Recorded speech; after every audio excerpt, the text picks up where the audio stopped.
Salut à tous, c'est Etazork et je suis ce soir en compagnie de Boidu. Bonsoir Boidu. Ouais, bonsoir Ethan. Merci.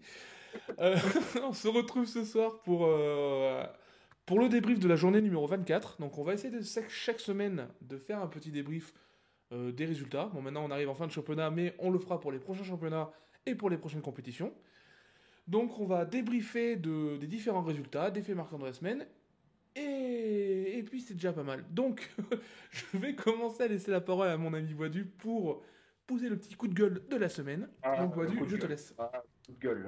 Il faut un coup de gueule cette semaine parce que là, la dissolution de la Magic, elle n'est pas passée. Hein. Clairement, c'est pas passé du tout. Même, je pense encore auprès des managers, des joueurs qui ont pu affronter cette équipe-là pour rien au final. Là où clairement ça fait chier, autant pour le staff que pour les équipes, c'est qu'une équipe qui se dissout à deux-trois journées de la fin, c'est vraiment. En fait, il n'y a même pas de mots, quoi. Limite, en fait, l'argument de Chipompier, c'était de dire on va pas envie de prendre des 10-0, 6-0 à chaque journée. Et les résultats qu'il a pris toute la saison, c'est quasiment que ça. Donc au final, qu'est-ce que ça Bah change? sans être méchant, c'était des résultats de tennis. Donc au bout d'un Ah oui, moment, c'est ça, c'est ça. C'est pour ça, moi, son argument, bon, j'ai pas osé y répondre pour pas le descendre, mais là, il fallait que ça sorte, parce que franchement, c'est un peu du foutage de gueule. Tout surtout argument. le non-respect des autres équipes qui n'ont Ah rien ouais, ouais. demandé, qui ont joué le jeu, qui ont répondu présent. Malheureusement, nous, on peut pas se permettre de laisser les résultats et de mettre deux forfaits à la fin. Ah non, Le ouais. règlement, il est fait comme ça. Certes, pour une fois, c'est peut-être une règle abusive, ou du moins pour ce cas-là. Malheureusement, on a fait ça pour les autres. On est obligé de faire ça pour eux aussi. Mais voilà, il faut savoir que nous, ça nous fait pas plaisir de faire ça. Déjà, un, ça nous fait pas plaisir. Et deux, de mettre des forfaits à 2 journées de la fin, on a autre chose à perdre notre temps que mettre des forfaits, quoi. Donc voilà, c'est dommage. Ouais, carrément. Ouais, c'est n'importe quoi. Non, non, Donc voilà. c'est nul. C'est nul. Bon, on va quand même Voilà, parler d'autres choses. voilà, ouais, du positif, là. Voilà, on va parler un peu de positif. On va revenir un peu sur les résultats de la semaine. Donc on va débriefer sur les deux groupes de la Ligue Premium. Donc pour commencer, pour la Ligue Premium, donc le groupe A, on n'a pas de surprise hein, avec la victoire de la French Touch, la Reborn, la SOC et la Pest. Ces victoires n'ont pas eu d'impact sur le classement. Donc au classement, la French Touch est toujours en tête avec 62 points. Et un vaincu, et un Et vaincu. invaincu, et invaincu. Ça, c'est, ouais. Suivi de très très près par la Reborn à un seul point. Et quant à eux, la SOC et la Pest se partagent la troisième et la quatrième place. Alors, attention, hein, par contre, la Touch et la Pest, ils ont un match en retard. Hein. Par rapport aux deux Et, autres, et oui, donc il va ça va être falloir tendu, faire attention. ça va être tendu. Ouais. Et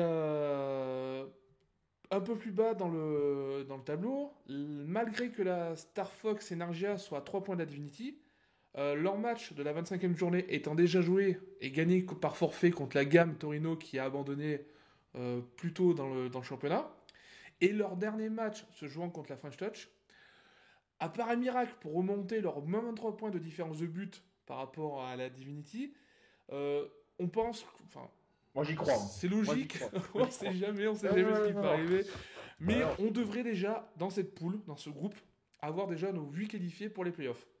Maintenant, il reste encore les premières places à avoir. On ne sait pas le classement final, qu'est-ce qui va être. La French Touch est bien partie pour décrocher la première place, mais il reste encore des matchs. Ouais, il reste deux matchs. Ouais. Il reste deux matchs pour eux, mais bon, normalement, je pense que les voir s'effondrer en fin de saison, On sait ce serait un jamais, on peu sait jamais. incontournable.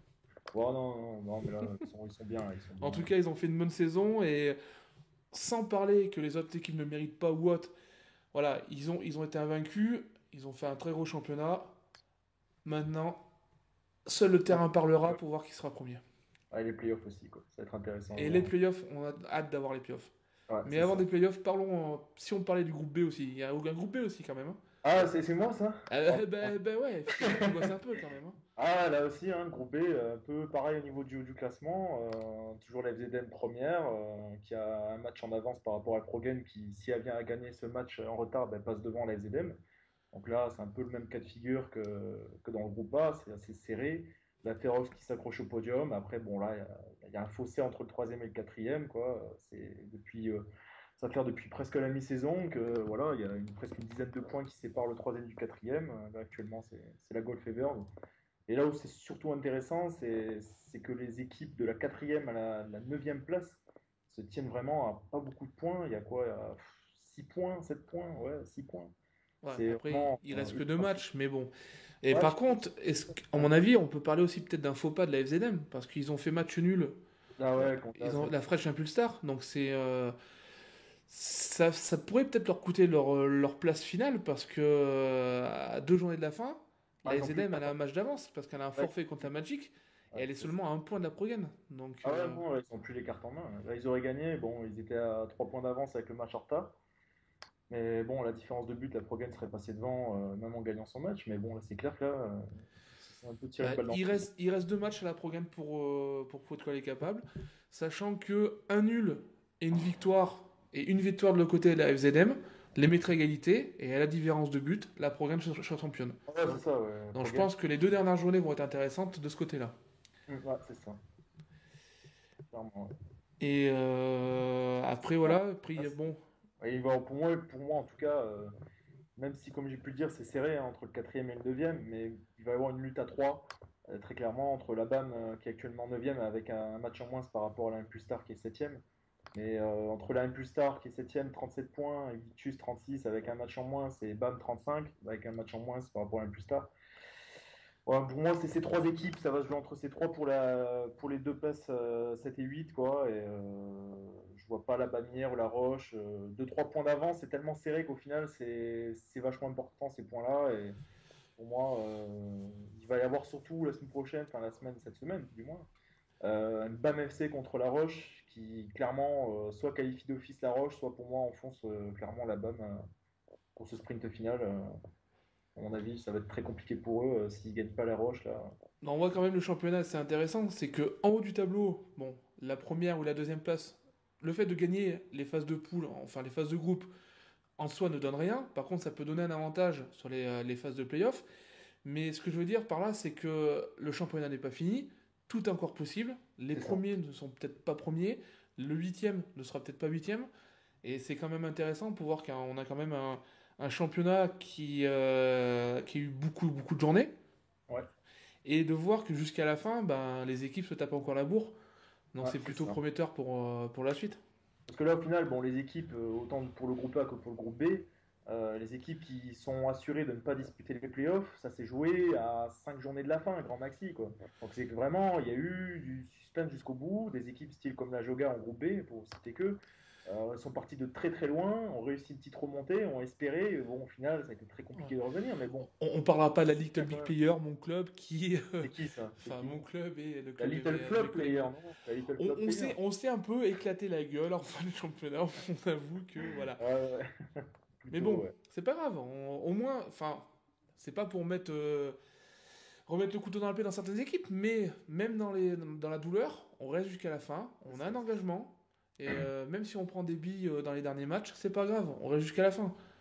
Donc, Mm. à bon entendeur. D'ailleurs, vous jouez la BAM à la dernière journée. Il y aura Oui, peut-être un et tu mets la BAM, on leur laissera pas les 3 points. Si on doit prendre les 3 points, on les prendra, il n'y a pas de souci. ah, il y a des mallettes qui ont circulé ces derniers jours. Ça, on le dit pas, mais bon. On va dire que je vais pouvoir partir en vacances tranquillement, mais bon, après. Donc voilà. Et sinon, Badu, toi, tu as géré plutôt cette partie par rapport à moi. Qu'est-ce qui va se passer après le championnat, après les phases de groupe? Quelles Ah, les seront playoffs, la suite des compétitions?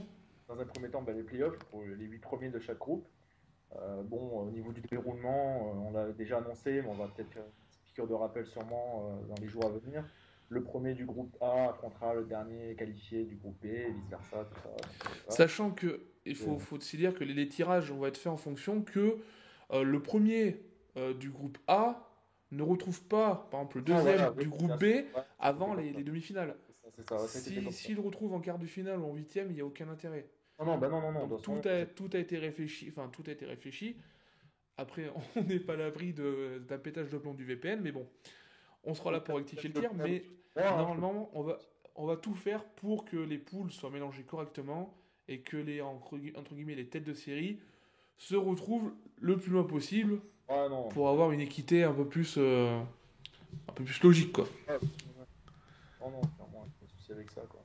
Et puis après, bah, pour les non qualifiés, bon, bon, il y a déjà un tournoi enfin, qui a été annoncé, le tournoi de la display. Il y aura d'autres tournois de ce type-là, pas forcément avec de l'argent au bout, tout ça, mais bon, du type des ODC, quelques-uns ont pu en parler. C'est vrai que les deux ODC manquent un peu, ça on l'avoue, sauf que là, bon, on est vachement pris entre les deux groupes, donc c'est sûr que voilà, une fois que les équipes seront disqualifiées, on pensera à elles, il n'y a aucun problème, aucun souci On ne pour mettra ça. personne de côté. Après, faut savoir que on peut pas faire 50 compétitions d'un coup, mais on en fera pour tout le monde et on essaiera de faire en sorte que tout le monde soit satisfait. Exactement. Et puis voilà. Voilà, c'est ça. Après, pour les Bon, disqualifier, il y en a beaucoup avec les abandons qui ouais, enfin c'est dommage là qu'on regarde le classement, il y en a combien? 4, 5, 6, 7. Ouais, bah, ouais. C'est dommage. Après voilà, encore une fois, on remercie les équipes qui ont joué le jeu jusqu'au bout. On sait qu'il y a des clubs, pour parler aux managers souvent, on sait qu'il y a des clubs qui sont un peu limite de mettre la clé sous la porte, etc. Mais qui tiennent C'est Juventus, hein. qui tiennent qui tiennent le bon bout. Et enfin, c'est ce qui est intéressant, autant pour nous, le staff qui organise dans les compétitions, que pour les autres équipes. Je me mets à la place des équipes qui ont fait des bons matchs, qui ont peut-être gagné 4, 5-0, qui ont eu des bonnes stats, machin, ils ont pris de leur temps, ils sont organisés, et de voir que tu as des équipes qui abandonnent et que finalement, bah, le match, il sert à rien parce que le score, il se rend bien 1-0, c'est rageant. Ouais, c'est ça. Et c'est dommage. Enfin bon, le coup de gueule, on l'a déjà eu, Ouais, non, ça va, on gardera un peu pour la semaine on prochaine. va pas en parler. Et puis, bah, pour finir cette émission, de toute manière, on va pas vous garder bien longtemps. Le but, c'est que chaque semaine, on fasse un petit débrief qui prenne pas beaucoup de temps, qui est les informations essentielles de la semaine. On va juste vous parler rapidement de l'IFVPA France, sachant que hier, il y a eu les premières détections, du moins premier entraînement de l'équipe de France avec deux équipes qui ont été concoctées par Wayne et Sir Alex. Donc on vous laissera aller voir sur le forum en lui-même la liste de ces 22 joueurs. Et on en profite à un moment où on vous parle.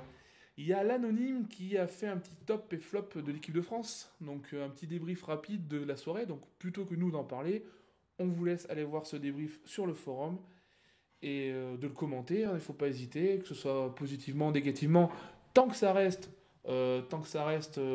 respectueux et dans le respect des règles. Après, libre à vous de dire votre avis, hein. On n'empêchera pas Ouais, ça. c'est ça. Bah, il y a déjà eu quelques réactions, hein, déjà, bah, Voilà, c'est constructif et tout, donc c'est après, sympa. comme diraient Après, certaines personnes, voilà, on n'est pas spécialement des martyrs. Voilà, on a malheureusement une ligne de conduite à respecter pour éviter que ça déborde.